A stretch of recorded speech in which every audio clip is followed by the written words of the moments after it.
Hello guys, in today's session I am going to give you 10 tips for CSIR NET Life Science 2023 examination.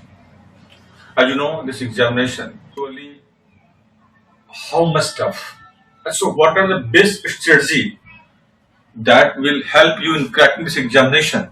You need to do one thing first, focus on fundamental. Whatever the fundamental topics, the fundamental concepts, so there is no need to avoid or escape that topic. हमेशा से आपको focus करना है fundamental topic पे, fundamental concepts पे, जिससे सवाल तो आते हैं। ये बताओ आप कितना सीरियस हो। जहां तक मेरा बात है तो मैं हूं मुकेश सिंह और टीचिंग एक्सपीरियंस का बात है तो ऑलमोस्ट 17 ईयर। अब आप मुझे जान नहीं रहे हो सकता अब तक मैं पहुंचा नहीं हूं, मैं देर से आया हूं, लेकिन एक बात और है, जान जाओगे। सीएसआईआर नेट लाइफ साइंस के लिए हमें कुछ बातों को ध्यान रखने की जरूरत होती है और इस एग्जाम को भी हम 4 महीने की तैयारी में क्रैक कर सकते हैं। जरूरी है कि हमारे पास एक सही प्लानिंग हो। सिलेबस के जो 13 यूनिट्स हैं, उन 13 यूनिट्स पे हमें एक शानदार कॉन्सेप्ट होना चाहिए, फंडामेंटल बिल्कुल मजबूत होना चाहिए। और अगर ये सब है तो आप इसके बाद कुछ स्टैंडर्ड टेक्स्ट बुक के कुछ सर्टेन चैप्टर्स हैं, उसका आप यहाँ पे हेल्प ले सकते हो।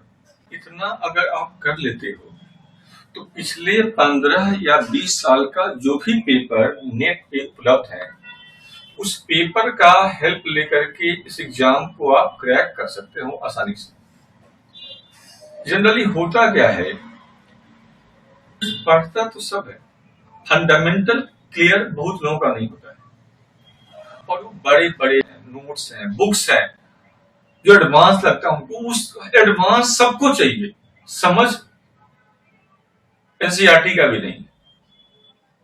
So you should stick on your basic, first clear basic concepts and develop an ability to correlate all these basics. Basics को कैसे कोरिलेट करते हो, ये एबिलिटी आपको डेवलप करना पड़ेगा। तो वंस अगेन सिलेबस को पढ़ना चाहिए, 13 यूनिट को पढ़िए, उसमें से आपके पास जो करंट नॉलेज है उसके आधार पर आप कितने सवाल को कर सकते हो वो करके देख लो। जो सवाल तुम बना लेते हो वो टॉपिक पे तुम्हारी पकड़ अच्छी है, लेकिन जो तुमसे नहीं बनता है वो अपने आप में चिल्ला चिल्ला के गवाह है। You are not comfortable in that topic, these are your biggest और weaker area, so you need to give due attention और right time on that topic. But फिर गलती क्या करोगे, फिर लोगोगे मगअप करने। मगअपिंग से सीएसआईआर नेट लाइफ साइंस होगा? एग्जामिनेशन क्या हलवा है कि कहीं भी कुछ मिला लगे रटने? ग्लाइकोलाइसिस तो रट गए, क्रेब साइकिल तो रट गए, सवाल क्या बनते हैं उसके?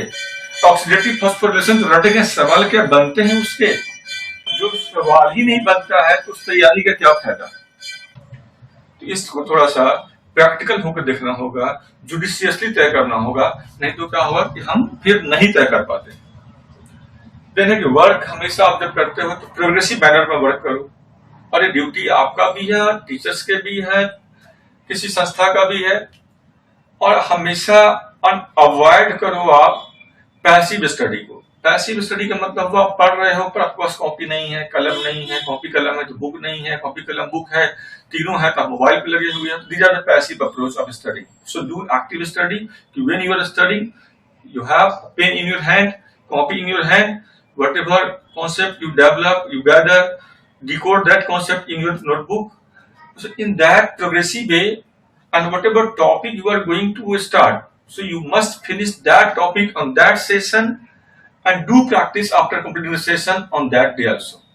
So this is the active study. So there is the difference between active and passive study. You need to work actively, not passively. भाई सक्रिय अध्ययन करना है, जगे हुए रूप से पढ़ाई करना है, और सोए सोए पढ़ना है। अनमने ढंग से पढ़ने से बड़ा सा अंतर होता है। तो आपको अनमने ढंग से नहीं पढ़ना है, आपको जग के पढ़ना है। नहीं कि ऐसा कि बस मोबाइल हाथ में है और पढ़ाई हम कर रहे हैं, है ना। ये भी नहीं होना चाहिए।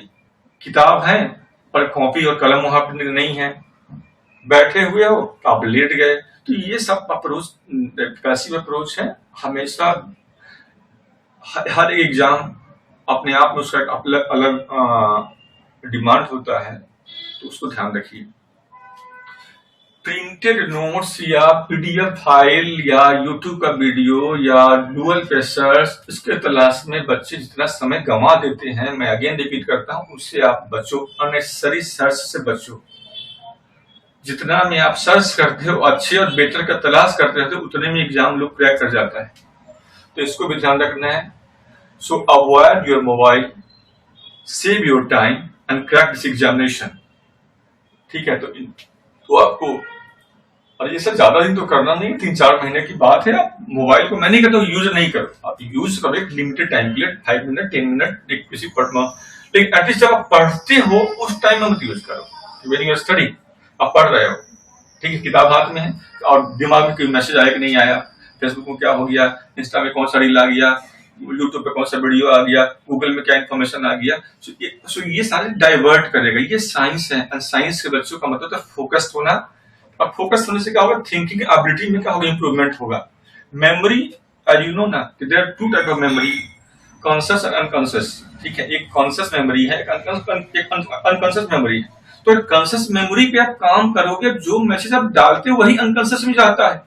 फिर पढ़ने के समय आपके पास मोबाइल होगा, आपके पास व्हाट्सएप होगा, आपके पास फेसबुक होगा, तो आपके अनकॉन्शियस में क्या जा रहा है, यही फेसबुक, यही मोबाइल, यही इंस्टा, उसी का इमेज। तो कल को एग्जाम हॉल में जाओगे तो मोबाइल, इंस्टा, फेसबुक नजर आएगा पर कंटेंट नजर नहीं आएगा। इसलिए नजर आपको फोकस करना, you have to focus on the written text of the textbook. Any information if you want to know, then call me and do join classes